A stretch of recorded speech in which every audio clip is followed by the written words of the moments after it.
বাংলাদেশ অস্ট্রেলিয়ার মাটিতে টেস্ট হারিয়েছে। 3.5 দিনে হারিয়েছে। 3.5 দিনে যে 11টা সেশন খেলা হয়েছে, সেই সবগুলো 11টা সেশনের সবগুলো, আবার বলছি, 11টা সেশনের সবগুলো অজিতের এগেনস্টে ডমিনেট করে বাংলাদেশ টেস্ট জিতেছে অস্ট্রেলিয়াতে। হুহ, বাস্তবতা কল্পনাকে হার মানায়। বাংলাদেশ ক্রিকেটের প্রেক্ষাপটে এই অস্ট্রেলিয়া দলের বিপক্ষে এই বাংলাদেশ দল এভাবে টেস্ট জিতবে, এটা না সত্যিকার অর্থে, আক্ষরিক অর্থে কল্পনাকে হার মানিয়ে দিয়েছে, স্বপ্নকে হার মানিয়ে দিয়েছে, দূরতম স্বপ্নকে, সুন্দরতম স্বপ্নকে বাস্তব করে দিয়েছে। দুর্দান্ত, অসাধারণ, আউটস্ট্যান্ডিং, ব্রিলিয়ান্ট, মার্ভেলাস।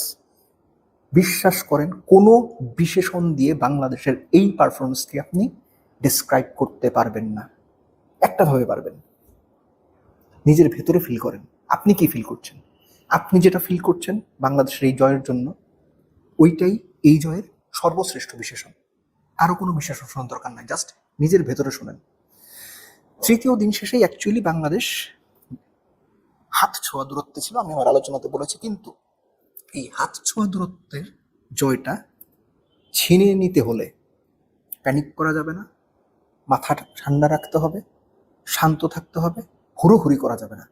বাংলাদেশ এই কাজগুলো করেছে, দারুণভাবে করেছে। গলার কাটা হয়েছিলেন ক্যামেরন গ্রিন, কিন্তু বাংলাদেশ খুব ভালো জানতো অস্ট্রেলিয়াকে কিভাবে চাপে রাখতে হবে। কেননা আগের 10টা সেশন তারা সেটা, 9টা সেশন তারা সেটা করেছে, দারুণভাবে করেছে।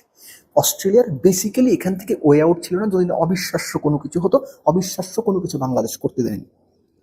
সবার আগে যে নামটা আসবে দ্বিতীয় ইনিংসে, মেহেদী হাসান মিরাজ।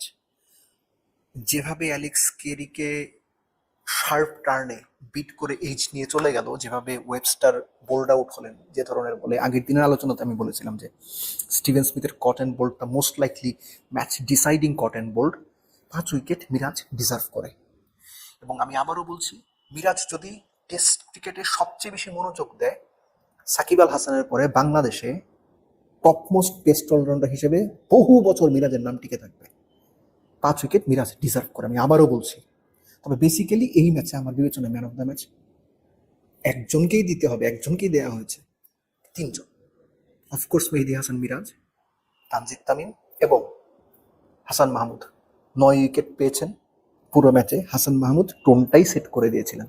তার ওই 6 উইকেট না দিলে, 198তে অস্ট্রেলিয়া অল আউট না হয়ে ভেবাচাকা খেয়ে না গেলে, কিংবা মেন্টালি ভেঙে না পড়লে অন্যরকম অনেক কিছুই হতে পারত।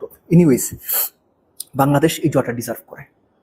এই জয়টা সম্মান ছিনিয়ে নেওয়া জয়। এই জয়টা বিশ্ব ক্রিকেটে বার্তা দেওয়া একটা জয়।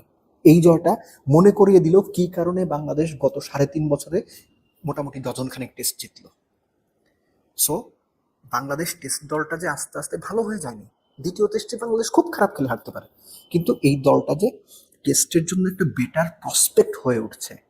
হোম অ্যাওয়ে 2 কন্ডিশনে বাংলাদেশ যে অপোনেন্টের জন্য সমীহ জায়গা নিয়ে থ্রেট ক্রিয়েট করা একটা দল হয়ে উঠছে, সেটার বার্তা। আবারও বলছি, এই জয়টা সুন্দরতম স্বপ্নকেও না বাস্তব বানিয়ে দিয়েছে।